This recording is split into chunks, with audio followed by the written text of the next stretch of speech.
Sơn và Quốc Thuận. xin chào mừng quý vị đã đến với chương trình Vợ chồng son. Chương trình Vợ chồng son hân hạnh nhận được sự tài trợ từ nhãn hàng Mask Hair, viên uống mọc tóc và ngăn ngừa rụng tóc. Ai cũng kêu mập không à, em cũng kêu mập không. Lúc mà đi trời mưa á, cái em ngồi em núp vậy đó là không ướt. Đó là cái lợi thế mà khi mình lấy chồng mập. Bây giờ thì xin mời quý vị chúng ta hãy dành một tràng pháo tay thật to, thật kêu để cùng chào đón với cặp vợ chồng đầu tiên.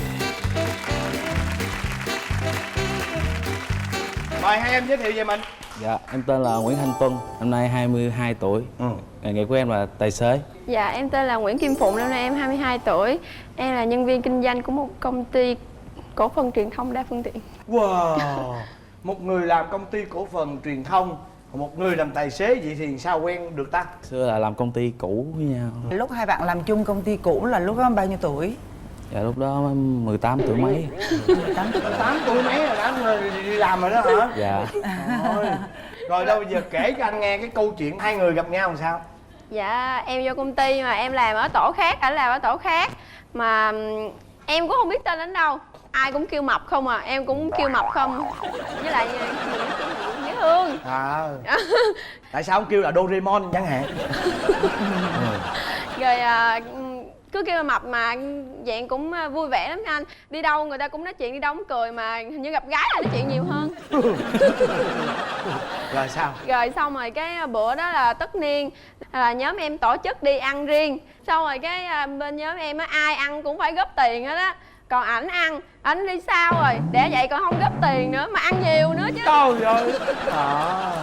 Cái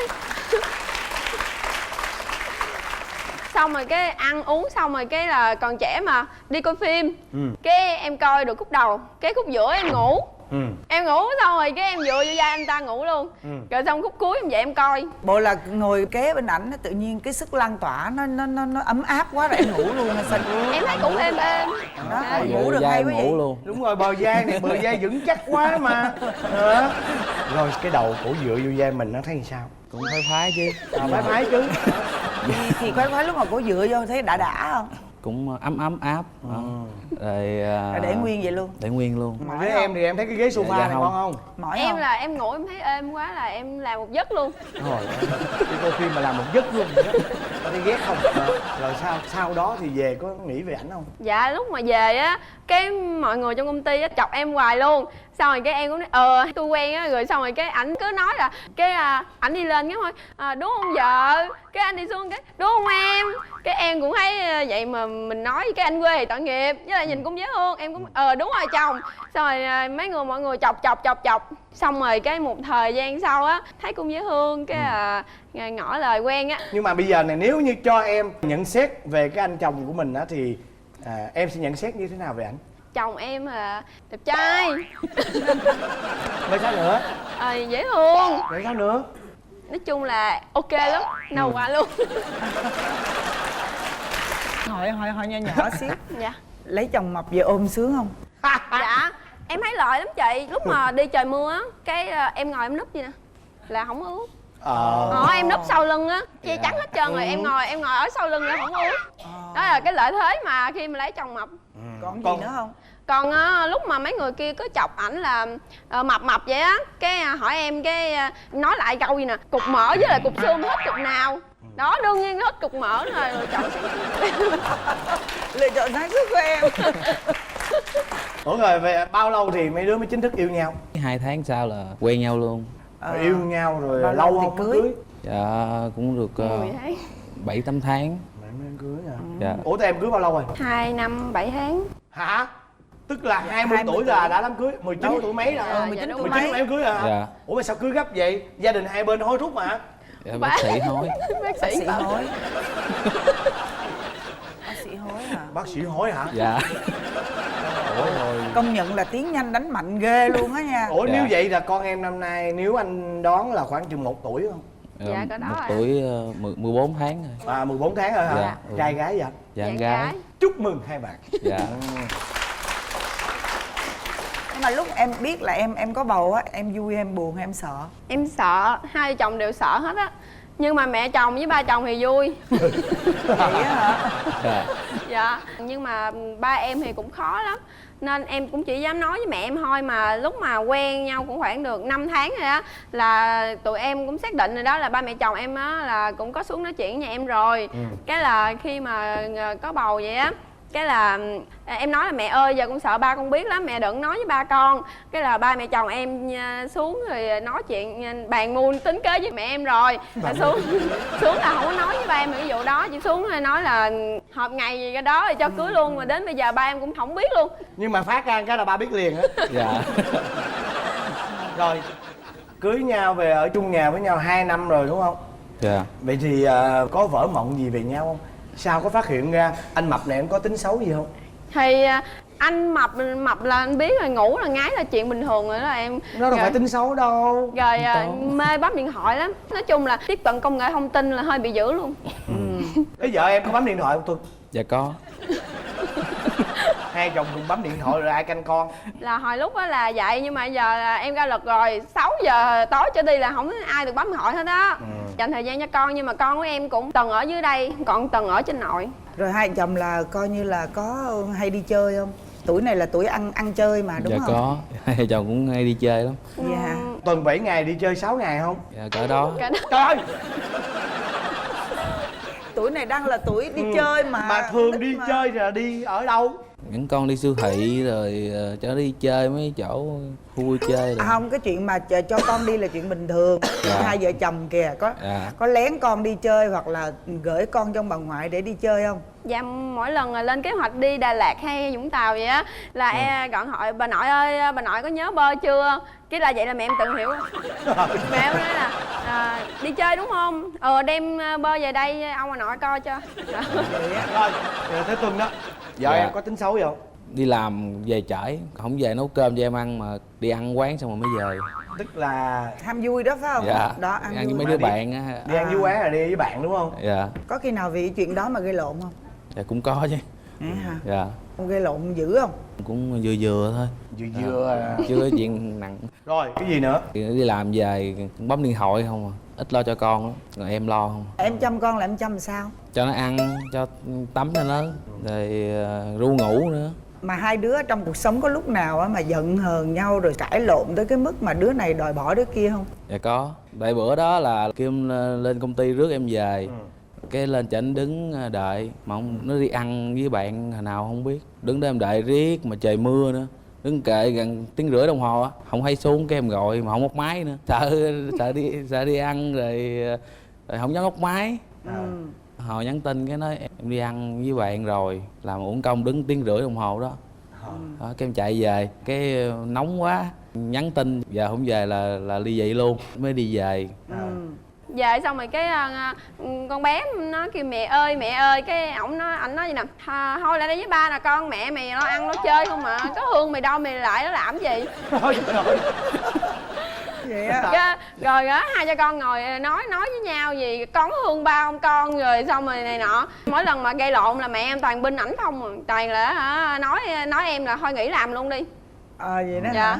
Rồi anh Nhưng hỏi mà- nè, Dạ. chồng em có ghen không? Vì lúc mới quen nó cũng nói mà, nói anh thì anh ghen lắm. Thường có khi nào mà chồng em ghen với cái cách mà ăn mặc của em nè, hay là cái cách trang điểm chạy chuốt của em, nói chung làm cái ngoại hình của em đó? Đúng là rất là soi luôn á anh. Trời ơi, có luôn hả? Đi làm mà mặc váy ngắn cũng không được, phải mặc váy là đến đầu gối nha, mặc váy mà trên đầu gối là cũng nhăn. Cái là giận, nói là cái gì anh nói em gì, anh nói em mà lời nói nó không có trọng lượng, anh không thích mà em cứ làm hoài vậy. Mà em càng nói thì em càng làm. Vậy hả? Sao em không cho mặc váy ngắn? Thế là đó, không thích con gái mặc váy ngắn quá, váy Mai mốt mặc đồ bộ đi làm đi em. đồ bộ. Váy Hiểu váy không? ngang đầu. Vợ Dạ. mặc đồ bộ đi làm kìa. Trời Trời ơi, hiểu luôn kìa. Không, nhưng mà cái đó em không thích là vì em thấy không đẹp hay là tại vì em sợ ai nhìn? Phải là giờ nhìn mà ta thấy nó sao á. Có thật không hay là em lo lắng, em sợ cô này quá đẹp trong mắt mọi người? Phải tại vì công việc cứ đi ngoài đường nhiều á, mặc váy ngắn quá thì trời nó đen. Thiệt không? Thiệt, Thiệt không? nó đen. Lo làn da hay là lo người khác nhìn cặp chân của vợ mình? Lo làn da. Lo làn da. Lo làn da. Có sợ mất vợ không? Dạ cũng có chứ, chung là hai chồng Nói cũng để vui cho lắm. vợ em hiểu. Thực ra là tất cả những cái đó là vì em không muốn mất vợ em. Rồi á, mặc đầm ngắn á, thì sợ đen. Nó đen là nó bên ngoài vậy thôi, chứ bên trong á là sợ. Sợ mấy ông công ty rồi hay đi ăn chung với người ta nữa, sợ vậy đó. Đó mà nha, em nói là sáng tôi đi làm, trưa cái công ty em cho nghỉ 1 tiếng rưỡi á, là chở đồ ở đâu á, như cái là chạy thiệt là nhanh về, rồi xong đậu trước công ty, hai chồng đi ăn, xong rồi cái ăn xong rồi trở về công ty, xong rồi chiều rước về. Cưng không? Cưng vợ hết sức luôn á. Cưng nghe nè, em mong bà xã mình thay đổi điều gì? Đi làm về sớm. Vậy thôi hả? Dạ. Có mong vợ nấu ăn cho chồng ăn không? Dạ giờ cũng mong muốn là chiều về vợ nấu cơm cho chồng ăn. Thôi nói câu đó nhìn vợ mình đi. Chồng em á thì đi chạy xe mà còn 1 tiếng nữa về mới chạy về đến nhà, mà em phải nấu cơm cho anh đói lắm rồi á. 1 tiếng nữa là mới về đến nhà, mà nó gọi điện thoại nói rồi. Còn mỗi lần giận á thì anh biết cái tướng như vậy rồi nha, cái cửa thì có nhiêu đâu mà cứ đứng ngay cửa vậy á. Đứng ngay cửa kia là hôn anh miếng đi, hôn anh miếng đi, cứ đứng ngay cửa không cho ai đi ra. Rồi xong rồi như chồng người ta thì mỗi lần mà giận hay cãi lộn thì vũ phu, còn chồng em vũ nữ. Sao? Là múa bụng rồi nọ, nhảy múa. Chắc tụi bác đứng lên cho múa bụng cho tôi coi nữa à. Rồi, Dễ thương ha. bây giờ em mong muốn Tuân thay đổi điều gì? Dạ em muốn là anh á bớt bấm điện thoại lại. Ý là đừng nhậu, em không thích ai nhậu hết. Rồi còn gì nữa? Em chỉ mong chồng em vậy thôi, chứ nói chung chồng em number one rồi. Chồng em number one. Thôi bây giờ nè, bao lâu rồi vợ em chưa nấu ăn cho em ăn? Cũng tháng nay à. Nhưng mà em biết là từ lúc trước giờ em nấu riết lên 120 kg rồi đó. Không, bây giờ vậy nè em chồng em mong muốn em về sớm nấu ăn.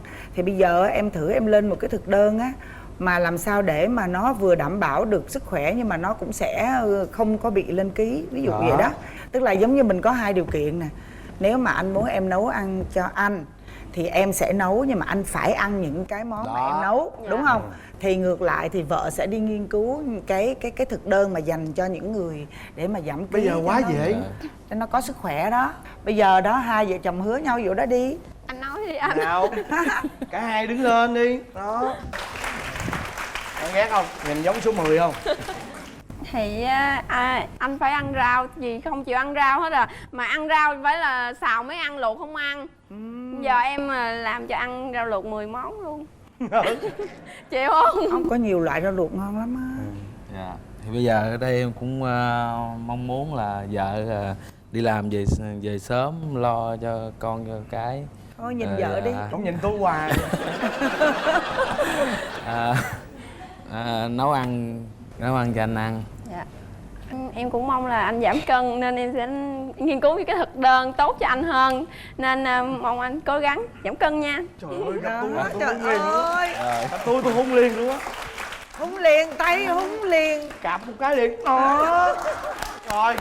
Trời Nha. ơi. Ok, rồi chúc hai em lúc nào cũng vui vẻ như thế này, nắm tay nhau đi hết đến cuối đoạn đường nha. Tại vì em biết là lúc mà em thích chồng em sẽ là người chịu khổ nhiều hơn. Mà em không muốn là em chịu khổ nhiều như vậy. Cho nên là em mới dừng lại. Em muốn là bây giờ em chỉ cần một mình thôi.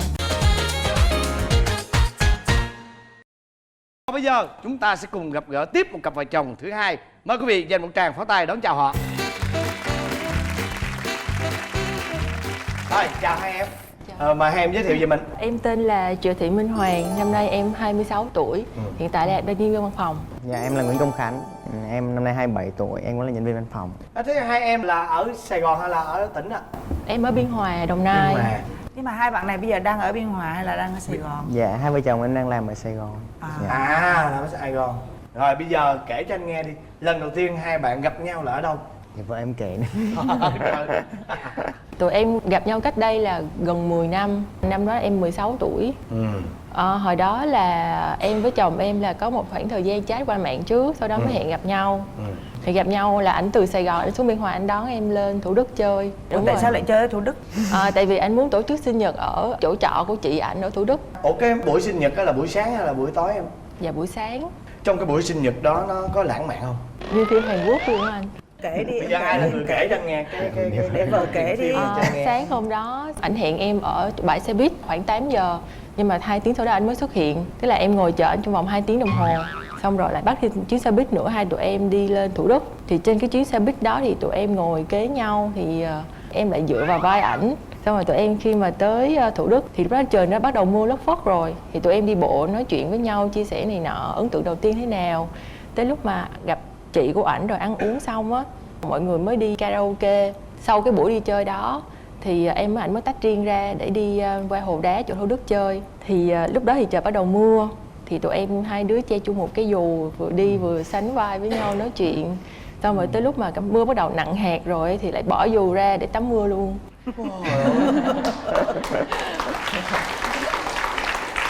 Nghe cảm hết sức luôn á. Rồi xong bữa đó thì hai đứa bệnh bao lâu? Chứ chị là thế nào 2 tuần cảm cúm rồi đó. Gặp Hồng Vân là coi như nằm 2 tuần. Lúc đó sức trẻ lắm chị, không có biết bệnh là gì. Tức là lúc đó là trái tim bắt đầu rung động rồi đúng không? Rồi sau cái ngày đó về thì ai là người rung động mạnh mẽ? Em nghĩ là em. Lúc đó em có biết là vợ em đã gọi là thấm đòn em nè? Dạ biết chứ ạ. Em biết. Chưa Rồi. đi là thính mà.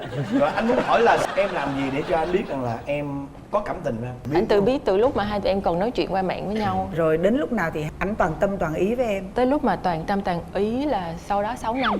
6 năm mới toàn tâm toàn ý. Còn trong 6 năm là vẫn coi như rắc thính khắp miền non nước vậy đó hả? Mà chị hỏi em là trong 6 năm là em có biết là ảnh cũng có những cô khác nữa không? Em biết ngay từ đầu rồi. Em biết từ đâu? vậy hả? Và em chấp nhận? Không hẳn là chấp nhận hẳn. Tại vì em biết là lúc mà em thích chồng em sẽ là người chịu khổ nhiều hơn. Coi như gần như đơn phương đó hả? Dạ đúng rồi. Nhưng mà em chấp nhận điều đó trong 6 năm. Em một nửa thì em dằn xé trong nội tâm của em thôi. Tại vì em biết là em thích người này rồi. Còn một nửa thì em cảm thấy là nếu mà em thích người này thì em sẽ chịu khổ rất là nhiều. Mà em không muốn là em chịu khổ nhiều như vậy. Rồi làm sao mà em vẫn giữ được trong 6 năm để mà Trong khoảng thời gian đó thì em có thử quen người khác 2 năm để coi là nếu mà không phải là chồng em thì em có chấp nhận được người nào khác nữa hay không. Tại vì lúc đó là em rất là thương chồng em rất là nhiều. rồi cuối cùng Sau đó em cảm thấy là không hợp nữa, cho nên là em mới dừng lại. Em muốn là bây giờ em chỉ cần một mình thôi. Thì trong thời gian lúc đó là chồng em lại quay lại. là đó là năm thứ 6 đó phải không? Dạ đúng rồi. Tại sao vậy em? Em không biết nhưng mà tại tính em thì thích thay đổi á. Ông này không phải có cái gì nè, bởi vì cái gì nó đâu có thấy quyến rũ gì hết. Phải có cái gì nè, thì suy nghĩ hoài ra không ra nãy giờ, đúng không? Mà trời ơi, một cô gái xinh đẹp như thế này yêu đơn phương 4 năm trời. Em nói có lý do tại sao mà 6 năm trời á, em có biết là có một cái tình yêu đơn phương với em không? Dạ biết ạ. Em biết luôn. Dạ. Rồi á là sao mà tới 6 năm sau em mới đón nhận cái tình cảm này? Dạ thì lúc có một ngày thôi ạ, vô tình thì tự nhiên thích đi nhậu một mình. Xong rồi em nhậu xong em về em cũng suy nghĩ về bạn này, vợ em ấy. Em thấy là từ trước nay là có mỗi vợ em là quan tâm em nhiều nhất. Dù có chuyện gì xảy ra đi nữa, em cũng quan tâm, em có làm gì đi nữa thì vợ em cũng quan tâm em, vẫn sẽ chia sẻ với em. Nên em mới quyết định là quay lại với vợ em. Lúc mà quay trở lại có khó khăn gì không? Dạ có. Thì lúc đó là em tổn thương về mặt tình cảm rất là nhiều, nên là em quyết tâm là em không muốn quen ai nữa, kể cả ảnh. Thì sau đó khoảng 6 tháng thì tụi em mới quyết định là quen nhau chính thức. Quen nhau chính thức. Rồi hai đứa có về chung một nhà không? Dạ có. Coi như là sống thử đó phải không? Tụi em quen nhau được 1 năm thì em với ảnh về chung một nhà. Rồi sống thử vậy là ba mẹ có biết không? Nhà em thì không biết. Đến bao lâu thì nhà em mới biết? Tới bây giờ cũng chưa biết. Là sau đây mới biết. Rồi sau chương trình này biết Số đó. này phát sóng rồi mới biết. Sao vậy? Ê, nhưng mà là em chủ động là hai người ở chung một nhà hay là chồng em? Dạ chồng em. Lúc đó là sao mà em lại có cái đề nghị đó? Lúc đó là em sợ mất vợ em á, nên Bây giờ mới thấm thía đúng không? Dạ đúng rồi. Mà sống thử. Trong 1 năm đầu sống thử thì hai em có khó khăn gì không? Tại vì em với ảnh ở chung với chị gái của ảnh thì là ba chị em ở chung nhà với nhau. Thì nói chung là mọi chuyện năm đầu tiên rất là hạnh phúc vui vẻ, không có vấn đề gì hết. Vui rồi phải không? Coi Dạ. như là lúc đó là của thất lạc, bây giờ tìm lại được là vui rồi. Vậy là Nhưng sau mà đó thì cưới. cái lúc đó anh ấy vẫn giữ một cái vị trí soái ca trong lòng của em đúng không? Dạ đúng, tức là cái vị trí của người này chưa bao giờ thay đổi trong lòng em cả. Nghe đã không? Ừ. Đã chứ. Rồi bao lâu thì cưới cơ? Dạ tụi em quen nhau tới năm thứ 3 thì cưới. Rồi vậy như vậy là sau hôn nhân thì cuộc sống chắc là vẫn cứ giống như sống thử hay sao? Nó có giống như sống thử không hay là nó sống gió? Nó sóng gió đó. Lý do Là bây giờ chuyển sang phần 2 đó là cái phần mà kể tội tật xấu của nhau. Bao đó. nhiêu năm rồi em? Tụi em cưới nhau bao nhiêu lâu rồi? Tụi em đăng ký kết hôn từ tháng 3 năm nay. Là mới đây thôi? Dạ đúng, mới đây. Rồi sóng gió làm sao đâu, kể anh nghe coi. Vậy là ảnh rất là khó tính. Em đã khó tính rồi, ảnh còn khó tính hơn cả em nữa. Ví dụ như là khó tính về trong ăn uống đi. Tức là một bữa là em sẽ nấu, một ngày em sẽ nấu 2 bữa, bữa trưa và bữa tối. Thì 2 cái bữa đó thức ăn không được lặp lại giống nhau.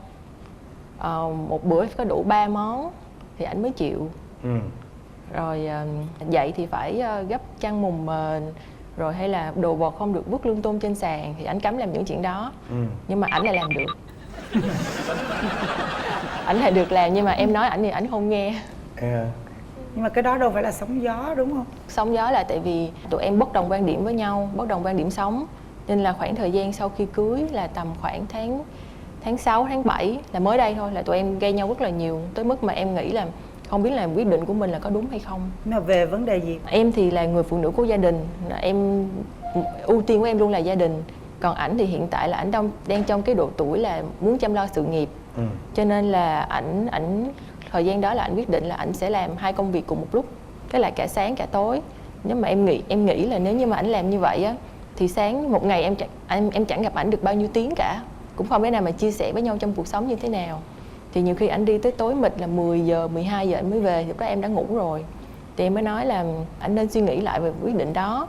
Nhưng mà ảnh cũng im lặng, ảnh vẫn quyết định theo ý của ảnh là ảnh vẫn làm 2 công việc. Vẫn làm 2 việc. Và như thế là coi như là sóng gió là nó nằm ở cái vấn đề đó đúng không? Dạ. Với một phần nữa là em với ảnh có nhiều cái quan điểm khác nhau. Ảnh là người hướng ngoại, ảnh thích ra ngoài tụ tập nói chuyện bạn bè này kia. Em thì em cũng thích cái việc đó nhưng mà chỉ là trong mức hạn chế thôi. Ví dụ như là một tuần 7 ngày thì sẽ có 2 tới 3 ngày em ra ngoài em chơi bời gì đó. Nhưng mà những ngày còn lại thì nên ở nhà, chứ đâu thể nào mà 7 ngày mà đi hết 7 ngày được. Sao vậy chồng? Em nói đi, em nói tại sao lại có những cái sóng gió đó? Dạ là phần là vì công việc á, em stress. Thứ hai nữa là tại vì mới lấy vợ á, mà thấy nó thay đổi so với sống thử này kia á. Dạ. Em thấy nó hôn nhân nó bức bí quá. Tại cái tính của em á, thì là thích thoải mái. Dạ. Cuộc sống nó vô tư á, nó không bị mất tự do. Đó, nên nhiều khi vợ em mà anh có về ăn cơm không, rồi anh đi đâu phải báo với em. Lúc đó làm hơi rất là khó chịu tại không có quen á. Nhưng mà sau này thì em quen rồi. Yeah. Sau này là quen rồi. Tụi em mới cưới nhau được mấy tháng không ạ? Dạ sau 1 tháng vừa rồi em. Nhưng mà hiện giờ là em đang làm công việc gì? Dạ công việc chính thức của em hiện tại bây giờ là em đang là giám sát thi công quảng cáo. Với lại công việc thứ hai nữa là làm quản lý cho một cái nhà hàng. Dạ. Wow. Quản lý nhà hàng chắc chắn là phải buổi tối rồi. Dạ. Nhưng mà cái điều đó là bởi vì do em áp lực công việc, áp lực cuộc sống và em bắt buộc phải làm vậy. Là do tiền bạc đúng không? Dạ vì là em muốn mua được nhà cho vợ em. Dạ. Em hiểu không? Dạ hiểu. Em Gần hiện đây giờ thì là- em mới hiểu điều đó. Hiện giờ là hai bạn đang ở nhà thuê hả? Dạ đúng rồi. Thực ra em biết là mọi chuyện đó bắt đầu từ cái ngày mà em nói với ảnh một câu là anh ơi em định là 2 năm nữa là mình sẽ có con. Thì em sau này em nghĩ lại em mới nói là cái câu đó tạo cho chồng mình một cái áp lực, nên là ảnh mới làm việc điên cuồng như vậy. Nhưng mà cái mà bức bối của em ngoài cái chuyện về giờ giấc á, mà để mình không gặp được nhau thì có khi nào trong đầu em nghĩ tới một cái chuyện khác nữa là ảnh lại coi như là giống như thả thính như ngày trước không? Em có bắt gặp một lần. Trước thì em không bao giờ nghĩ cái chuyện đó, tại vì em tin tưởng chồng em hoàn toàn 100%. Tại vì em biết là chồng em đã yêu, đã quen rồi thì rất là nghiêm túc. Nhưng mà tháng 6 vừa rồi thì em vô tình lại bắt gặp là chồng em có nhắn tin với một bạn nữ khác. Nên là em cảm thấy là vừa tức giận mà vừa thất vọng nữa. Là tại sao là em cũng bức bối, em cũng ngột ngạt, em cũng mệt mỏi, nhưng mà em chưa bao giờ nghĩ tới ý định là sẽ tìm một ai đó để chia sẻ. Mà chồng em lại làm như vậy. Nhưng mà người đó là chỉ là bạn bình thường thôi. Dạ bạn bình thường. Anh muốn hỏi là hai vợ chồng em cho tới thời điểm này thì có cái gì nặng nề đúng không? là em chỉ lo cho sức khỏe của ảnh thôi. Tại vì ảnh làm một ngày 16 tới 20 tiếng mà cái môi trường công việc ảnh lại gặp nhiều hóa chất rồi phải uống bia bọt này nọ thì em rất là lo. Trời ơi, một ngày làm việc 16 tiếng đồng hồ. Hai việc mà. Nhưng mà chị hỏi nè, em nhắm là với cái tình hình mà em làm hai công việc như vậy á, thì em nghĩ là trong bao lâu em mua được nhà? Thì thật sự á, là em chỉ cần trả cái tiền cọc chứ thôi. Còn những cái tiền mà trả góp á, thì em sẽ trả từ từ. Cho dù là tiền cọc đi chăng nữa thì em nghĩ là trong bao lâu? Trong vòng khoảng 6 tháng nữa. Bây giờ thực sự em có muốn cái điều đó không? Muốn có được cái căn hộ mà để chờ thêm 6 tháng nữa cho nó đủ không? Dạ có. Tại vì tụi em cũng định là có em bé trong vòng 2 năm nữa thì phải có một cái chỗ cố định để chăm lo cho em bé. Có nghĩa là em đã thoải mái trong cái việc Dạ, đó rồi, đúng rồi. đúng không? Đó thì nếu vậy thì chị cũng yên tâm, chứ còn thực sự nếu mà nhiều khi mình chỉ có chấp nhận là bởi vì nó phải là như vậy á, thì cũng không hay lắm. Thôi bây giờ anh chỉ hỏi là em mong muốn chồng em á cần phải thay đổi, đó là điều gì? Em muốn chồng em là cởi mở hơn một chút nữa. Tại vì có những chuyện là em biết là anh giấu trong lòng nhưng mà anh không nói ra. Nhiều khi anh đi làm về anh lại ôm em khóc. Nên là em cảm thấy là mình bất lực trước cái sự mình buồn bã của chồng á, mình không giải quyết giúp đỡ được gì cho chồng cả. Nên là em muốn là anh cởi mở với em hơn chút nữa. Làm có chuyện buồn gì đó thì nói cho em biết, chia sẻ với nhau chứ đừng có giữ một mình trong lòng. Còn em thì sao? Dạ em chỉ mong muốn em đừng có lười nữa thôi. Tại vì em ngủ dữ quá. Mong muốn vậy em đừng có lười thôi kìa. Dạ ngủ dữ lắm. Dạ. Ngủ mà gọi điện á là phải gọi điện 5-6 lần mới dậy. Vậy á Dạ. hả? Thì bây giờ á, chị nói em nghe nè, tất cả những cái điều mà em muốn ở vợ em cứ nói hết đi. Thực sự em che giấu làm gì cái công việc cực khổ của em. Tại vì cái quản lý nhà hàng á, chị biết mà, rất là cực lắm chứ không phải tại vì chị có nhà hàng thì chị biết. Cho nên rằng á, là rất cực. Em cứ nói vợ em tất cả những cái cực khổ đó của em, để mà khi nào mà vợ em hiểu được thì vợ em sẽ bớt lười. Còn nếu mà vợ em không hiểu có nghĩa là em vẫn lười. Mỗi lần mà có chuyện buồn về thì nó làm vợ khóc, về kể cho vợ nghe, thấy không? Rồi, xin chúc hai em sẽ đạt được tất cả những ý định nha. Và mau chóng đón một thiên thần xinh xắn xuất hiện trong gia đình của mình nha. Chúng ta cảm ơn.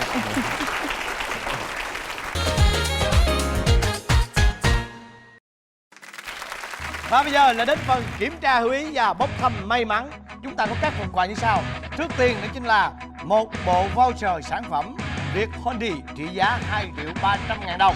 Quý khách có thể lựa chọn các sản phẩm của Việt Honey như là mật ong, sữa ong chúa, nghệ viên mật ong. Món quà thứ hai đó chính là một bộ sản phẩm nệm gối cao su Đồng Phú, được sản xuất từ 100% nguyên liệu cao su thiên nhiên do công ty cổ phần cao su kỹ thuật Đồng Phú, thành viên tập đoàn công nghiệp cao su Việt Nam sản xuất. Và món quà thứ ba đó chính là một suất chụp hình kỷ niệm cho cả gia đình trị giá 6 triệu đồng, áp dụng tại các hệ thống của thương hiệu áo cưới cao cấp Allen. Áo cưới Allen cho hạnh phúc vẹn tròn. Và món quà thứ tư đó chính là một miếng cước chui cha nôi kèm theo một cặp vé xem kịch tại sân khấu của người đẹp Hồng Vân. Và bây giờ là phần kiểm tra hiểu ý. Các bạn đâu lưng lại, nghe kỹ câu hỏi nha. Chồng của bạn thích ăn món gì nhất?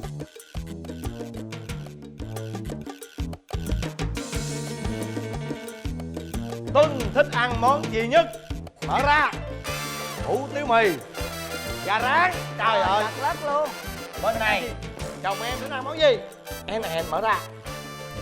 Hải sản, ốc nhẹ tôm. Rồi bí ơi. Đây mở ra. Mở ra. Hải sản. Hải đúng rồi. sản.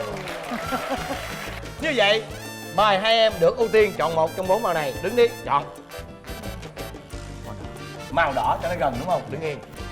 Hai bạn, màu gì? Màu xanh. Màu xanh. Rồi, Rồi, của hai người đó. tôi quyết định màu hồng. Tôi và chị Vân sẽ mở trước. Rồi, chuẩn bị đếm nào. 1. Trời ơi. 1, 2, 3, mở. Wow. Như vậy, khán giả của chúng ta trong tuần này sẽ có cơ hội nhận được một phần quà của chương trình Vợ Chồng Son. Đó chính là một voucher của sản phẩm Việt Honey trị giá 2.300.000 đồng. Và nhiệm vụ của chúng ta là phải trả lời đúng và chính xác câu hỏi của chị Vân. Câu hỏi đó như sau. Cặp vợ chồng thứ nhất có chung sở thích gì? A. Ăn uống. B. Đi dạo phố. Và C. Cả hai thứ trên. Wow. Câu thứ hai, có bao nhiêu người trả lời đúng giống như bạn? Chương trình Vợ Chồng Son chúng tôi xin nói lời tạm biệt. Và chương trình Vợ Chồng Son anh nhận được sự tài trợ từ nhãn hàng Max Hair, viên uống mọc tóc và ngăn ngừa rụng tóc. Chúng ta sẽ gặp lại nhau vào tối Chủ nhật hàng tuần lúc 22 giờ trong chương trình Vợ Chồng Son trên kênh HTV7.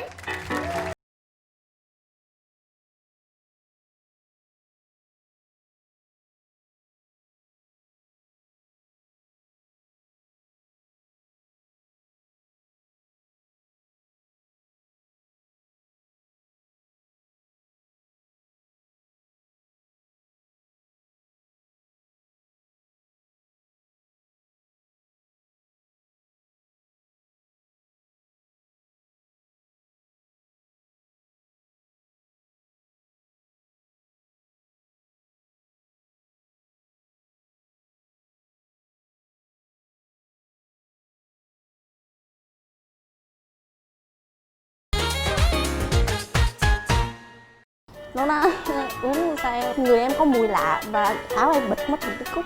Đúng là em cũng có hung bà xã một cái. Dạ, thì đó là hết rồi. Có ghê không? Ghê. Là lúc đó em cũng chưa dự định là cưới, tại vì đi mặc cái già nhưng tâm hồn trẻ thơ. Tại mẹ em nói là nếu như mà cưới thì sẽ cưới liền, còn không cưới thì đợi 3 năm nữa. Chúng ta sẽ gặp lại nhau vào tối Chủ nhật hàng tuần lúc 22 giờ trên kênh HTV7 với chương trình Vợ Chồng Son.